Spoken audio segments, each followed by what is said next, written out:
श्रद्धा की कसौटी। एक साधु महाराज श्री रामायण जी की कथा सुनाते थे। उनकी कथा सुनकर लोग आनंद विभोर हो जाते थे। साधु महाराज का एक नियम था, प्रतिदिन वह कथा प्रारंभ करने से पहले हनुमान जी को कथा सुनने के लिए आमंत्रित करते थे। वे जहाँ पर कथा सुनाते थे वहाँ उन्होंने कथा के स्थान पर हनुमान जी को विराजित करने के लिए आसन के रूप में एक गद्दी भी रखी हुई थी।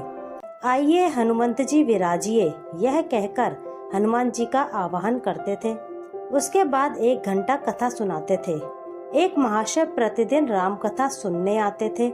वे भक्ति भाव से कथा सुनते थे, परंतु एक दिन उनके मन में विचार आया कि महाराज कथा आरंभ करने से पहले आइए हनुमंत जी विराजिए, ऐसा कहकर हनुमान जी को बुलाते हैं।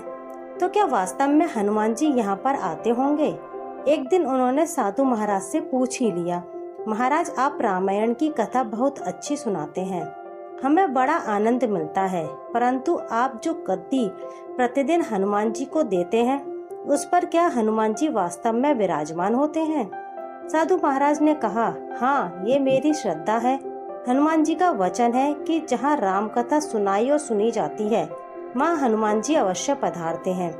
उस व्यक्ति ने कहा, महाराज हनुमान जी यहाँ पर आते हैं, इस पर हम कैसे विश्वास करें?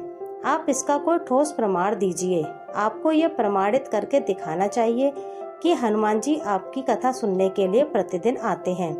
साधु महाराज ने बहुत समझाया कि आस्था को किसी प्रमाण की कसौटी पर नहीं कसना चाहिए। यह तो भक्त और भगवान के बीच का प्रेम रस है, व्यक्तिगत श्रद्धा का विषय है।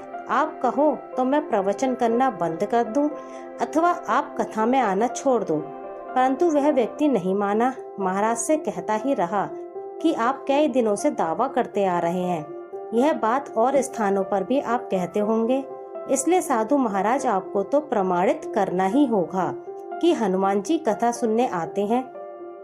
इस तरह दोनों के बीच विवाद होता रहा। अंत में साधु महाराज ने कहा, हनुमान जी आते हैं अथवा नहीं, इसका प्रमाण मैं कल आपको दूंगा। कल कथा प्रारंभ होने से पहले एक प्रयोग करेंगे। हनुमान जी को मैं जिस गद्दी पर विराजित होने को कहता हूँ, आप उस गद्दी को आज अपने घर ले जाना और कल अपने साथ वह गद्दी ले आना। उसके बाद मैं गद्दी यहाँ रखूंगा। कथा का आरंभ करने से पहले हनुमान जी को बुलाऊंगा। कुछ समय के बाद आप गद्दी उठाकर देखना। यदि आपने गद्दी उठा ली तो समझना कि हनुमान जी नहीं आए हैं। वह व्यक्ति इस कसौटी के लिए तैयार हो गया।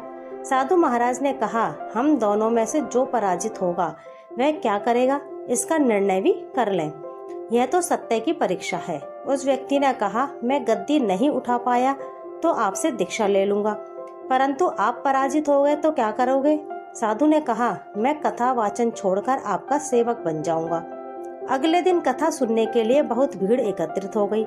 सारे लोग भक्ति, श्रद्धा, प्रेम और विश्वास की परीक्षा देखने आ पहुँचे। साधु महाराज और वह व्यक्ति कथा के स्थान पर आए। उस व्यक्ति ने गद्दी महाराज के हाथ में दी। प्रतिदिन हनुमान जी को विराजित करने के लिए जहाँ गद्दी रखते थे उसी स्थान पर साधु महाराज ने गद्दी रख दी। साधु महाराज ने आरती के साथ मंगलाचरण किया और बोले, आइए हनुमंत जी विराजिए। ऐसा बोलते ही साधु महाराज की आंखों में आंसू आ गए। मन ही मन साधु महाराज बोले, हे प्रभु, आज मेरी नहीं आप ही की परीक्षा है। मैं तो एक साधारण सा व्यक्ति हूँ, मेरी भक्ति और आस्था की लाज रखना प्रभु। साधु महाराज ने प्रार्थना की और उस व्यक्ति को गद्दी उठाने के लिए निमंत्रण दिया। सभी की आंखें गद्दी पर जम गईं। साधु महाराज बोले, महाशय आप गद्दी उठाइए। उस व्यक्ति ने गद्दी उठाने के लिए हाथ बढ़ाया, परंतु आश्चर्य की बात यह है कि वह गद्दी को स्पर्श भी नहीं कर पा रहा था। जो भी कारण रहा हो, उसने 3 बार हाथ बढ़ाया, किंतु तीनों बार गद्दी को स्पर्श भी नहीं कर पाया। साधु महाराज देख रहे थे, गद्दी उठाना तो दूर, वह गद्दी को छू भी नहीं पा रहा था। तीनों बार प्रयास करने पर वह पसीने से तरबतर हो गया। वह व्यक्ति समझ गया कि यह साक्षात हनुमान जी का ही चमत्कार है और वह साधु महाराज के चरणों में गिर पड़ा और बोला, महाराज गद्दी उठाना तो दूर, पता नहीं ऐसा क्या हो रहा है कि मेरा हाथ भी गद्दी तक नहीं पहुंच पा रहा है। मैं अपनी हार स्वीकार करता हूँ। जिस प्रकार उस व्यक्ति ने कहा था उसी के अनुसार उसने साधु महाराज से दीक्षा ली और भगवान की सेवा में जुड़ गया। कहते हैं कि श्रद्धा और भक्ति के साथ की गई आराधना में बहुत शक्ति होती है।